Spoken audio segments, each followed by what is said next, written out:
CM Vijay என்ன பேசியிருக்காங்கன்னா, மக்கள் படத்தில் வந்து யாரையும் தொடர மாட்டோம், தொட்டா விட மாட்டோம், தொட்டவங்களையும் விட மாட்டோம் அப்படின்னு பேசியிருக்காங்க. இதுக்கு முன்னாடி தொட்டவங்களையும் விட மாட்டோம் அப்படின்னு பேசியிருக்காங்க. ஒவ்வொரு ஊழலும் வெளியே போகுது, ஒவ்வொரு வேஷமும் களைய போகுது அப்படின்னு சொல்லியிருக்காரு. எல்லோரும் நடுங்கி போய் இதில் நம்ம மேலே அவதூறு வேறு அப்படின்னு சொல்லி பேசியிருக்காரு. இப்போ புதுசாக ஒரு வெப்பன் கொண்டு வந்திருக்காங்களாம். அவங்க தயவால் தான் நம்ம ஆட்சி வந்து நடக்குதுன்னு சொல்லி, நம்ம ஆட்சி வந்ததுன்னு சொல்லியிருக்காங்களாம் அப்படின்னு சொல்லியிருக்காரு. மக்கள் தயவால் தான் இந்த ஆட்சி நடந்துகிட்ருக்கு அப்படின்னு சொல்லி சிஎம் விஜய் பதில் சொல்லியிருக்காரு. மனசாட்சி உள்ளவங்களோட ஆதரவோட இந்த ஆட்சி நடந்துகிட்ருக்கு அப்படின்னு சொல்லி அவர் சொல்லியிருக்காரு அந்த கூட்டத்தில் பேசும்போது. இந்திய கம்யூனிஸ்ட் கட்சி ஆதரவு கொடுத்தது சுயேட்சை எடுத்த முடிவு, அதே மாதிரி தான் மார்க்சிஸ்ட் கம்யூனிஸ்ட் கட்சியும் எடுத்த முடிவு சுயேட்சை எடுத்த முடிவுன்னு சொல்லியிருக்காங்க அப்படின்னு சொல்லியிருக்காரு.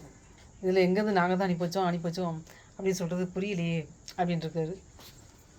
சமூக நீதி சொல்கிறீங்களே, எத்தனை பட்டியலிருந்தவர்களுக்கு எத்தனை அந்தஸ்து கொடுத்துருக்கீங்க அரசியல்னு சொல்லி கேட்டிருக்காரு. நம்ம அரசில் 8 அமைச்சர் பதவி கொடுத்துருக்கோம் பட்டியலிருந்தவர்களுக்கு அப்படின்னு சொல்லி சொல்லியிருக்காரு.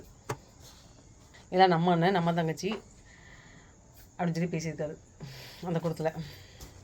அம்பேத்கரோட கனவு வந்து 100 ஆண்டு கால கனவு வந்து இப்போ நிறைவேருக்கு அப்படின்னு சொல்லி கூட்டத்தில் பேசியிருக்காங்க.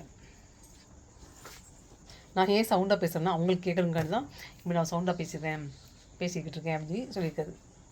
பெண்களோட பாதுகாவல்னு சொல்கிறீங்களே, எத்தனை பெண்களுக்கு வந்து நீங்கள் இந்த அரசில் வந்து அமைச்சர் பதவி கொடுத்துருக்கீங்கன்னு சொல்ல முடியுமா அப்படின்னு சொல்லி கேட்டிருக்காங்க.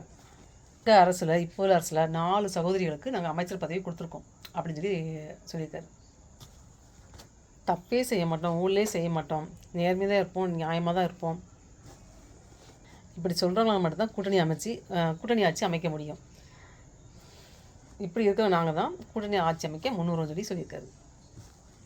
ஆட்சியிலேயும் பங்கு அதிகாரத்துலேயும் பங்குன்னு சொல்லி கொடுக்க முன்வருவோம்னு சொல்லி சொல்லியிருக்காரு. ஊழலே ஊறி போனவங்களால இந்த ஆட்சியில் பங்கு அதிகாரத்தின் பங்குலாம் கொடுக்க முடியாது அப்படின்னு சொல்லியிருக்காரு.